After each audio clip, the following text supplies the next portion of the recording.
নমস্কার বন্ধুরা, আমি ডি কিচেন থেকে দেবজিৎ। আর আমার আজকের রেসিপি হলো একেবারে অসাধারণ স্বাদের কাতলা মাছের ফিশ ফিঙ্গার। আপনারা কিন্তু এইটা মাছেও করতে পারেন, আমি কিন্তু কাতলা মাছে করেছি। আপনাদের যদি ভিডিওটি ভালো লেগে থাকে তাহলে চ্যানেলটিকে একটি সাবস্ক্রাইব ও ভিডিওটিকে একটি লাইক অবশ্যই করবেন। কাতলা মাছের ফিশ ফিঙ্গার বানানোর জন্য আমি গ্যাসে একটা কড়া বসিয়ে নিয়েছি। এতে দিয়ে দিয়েছি বেশ খানিকটা পরিমাণের জল। এবার এর মধ্যে দিয়ে দিচ্ছি হাফ চামচ পরিমাণে হলুদ গুঁড়ো ও হাফ চামচ পরিমাণে লবণ। এবার মাছগুলোকে আমি এর মধ্যে দিয়ে দিচ্ছি। আর আমি কিন্তু এখানে 4 পিস কাতলা মাছ নিয়েছি, আপনারা কিন্তু নিজেদের পরিমাণ মতো নেবেন।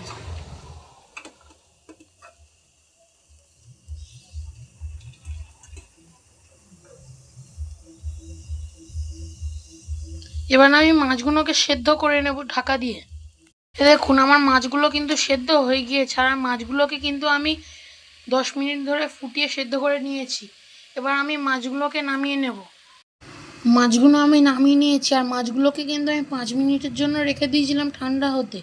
এবার আমি মাছ থেকে কাঁটাগুলোকে ছাড়িয়ে নিচ্ছি।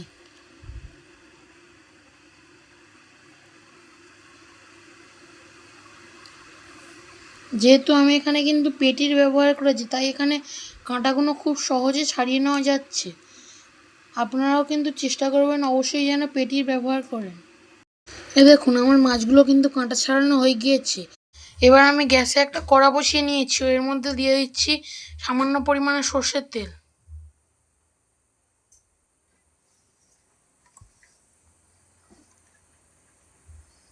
তেলটা গরম হয়ে গিয়েছে, এবার এর মধ্যে দিচ্ছি 2টো মিডিয়াম সাইজের কুচনো পেঁয়াজ। আর পেঁয়াজগুলোকে কিন্তু ভালোভাবে কুচিয়ে নিতে হবে।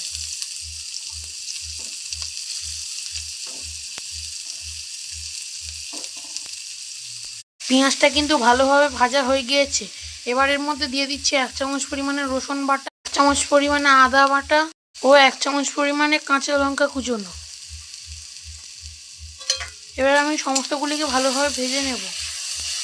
আমাদের পেঁয়াজ, আদা, কাঁচা লঙ্কা কিন্তু ভাজা হয়ে গেছে। এবার এর মধ্যে দিচ্ছি 1 চামচ পরিমাণে ধনে গুঁড়ো, 1 চামচ পরিমাণে জিরের গুঁড়ো, 1 চামচ পরিমাণে গরম মশলা।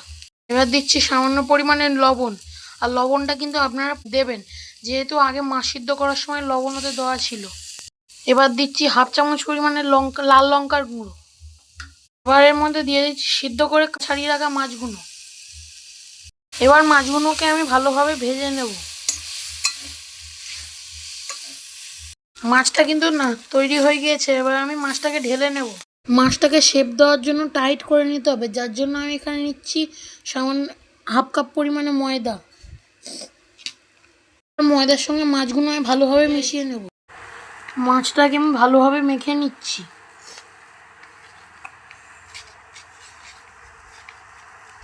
আপনারা কিন্তু চাইলে এখানে পাউরুটিরও ব্যবহার করতে পারেন, আমি কিন্তু এখানে ময়দা ব্যবহার করেছি। এবার আমি মাছগুলো শেপ দিয়ে নেব। এবার আমি ফিশ ফিঙ্গারগুলো শেপ দিয়ে নিচ্ছি, যার জন্য আগে একটা বল মতো কেটে নিচ্ছি।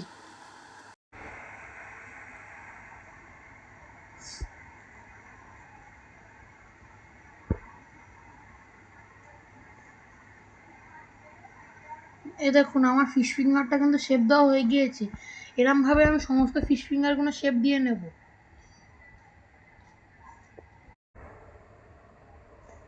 আমি কিন্তু আপনাদের বোঝানোর জন্য আরেকটা শেপ দিয়ে দেখাচ্ছি।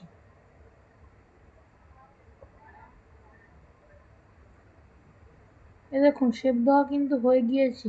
এরমভাবে আমি সমস্ত ফিশ ফিঙ্গারগুলো শেপ দিয়ে নেব। আমার সমস্ত ফিশ ফিঙ্গারগুলো কিন্তু শেপ দেওয়া হয়ে গিয়েছে। এবার আমি মাছগুলোকে কোট করার জন্য বাটি নিয়ে নিয়েছি, এর মধ্যে নিচ্ছি 2টো ডিম।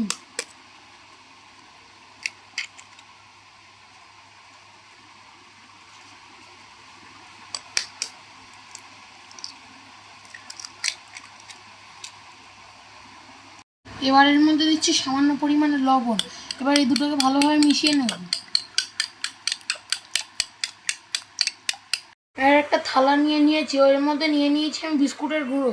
এবার আমি ফিশ ফিঙ্গারগুলো এতে কোট করে নেব। ফিশ ফিঙ্গারগুলো কিন্তু আমি ডবল কোট করে নেব, যার জন্য প্রথমে আমি ফিশ ফিঙ্গারগুলো ডিমের গোলায় দিয়ে দিচ্ছি।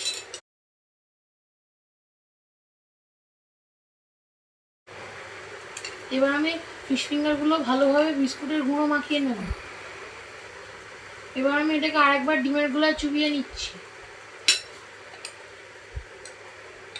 নিয়ে তুলে নিয়ে আরেকবার আমি বিস্কুটের গুঁড়োয় কোট করে নেব।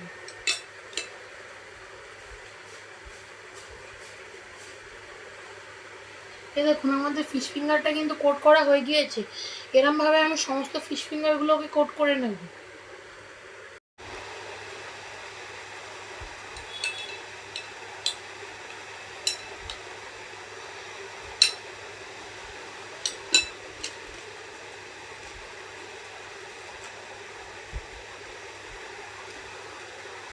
দেখুন আমার ফিশ ফিঙ্গারগুলো কিন্তু কোট করা হয়ে গিয়েছে।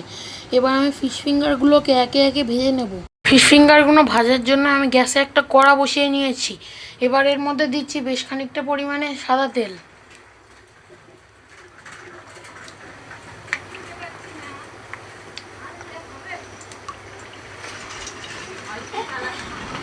তেলটা কিন্তু ভালোভাবে গরম হয়ে গিয়েছে। এবার আমি ফিশ ফিঙ্গারগুলো একে একে এর মধ্যে দিয়ে দিচ্ছি।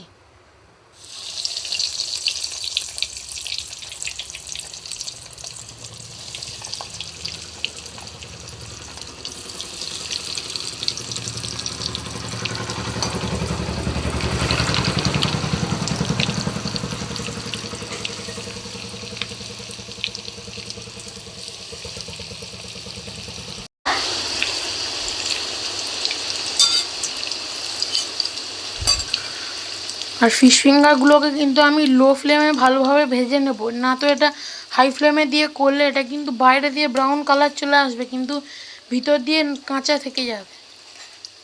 তাই অবশ্যই এগুলোকে ভাজার সময় গ্যাসের ফ্লেমটাকে লো ফ্লেমে রাখতে হবে। দেখুন আমার প্রথম ব্যাচের ফিশ ফিঙ্গারগুলো কিন্তু ভাজা হয়ে গিয়েছে। এবার আমি এগুলোকে তুলে নেবো আর এরমভাবে আমি সমস্ত ফিশ ফিঙ্গারগুলোকে ভেজে নেব। দেখুন আমার ফিশ ফিঙ্গার কিন্তু তৈরি হয়ে গিয়েছে, আর এটা কিন্তু খেতে অসাধারণ হয়েছে। আপনারা কিন্তু অবশ্যই একবার এটা বাড়িতে বানিয়ে ট্রাই করে দেখবেন।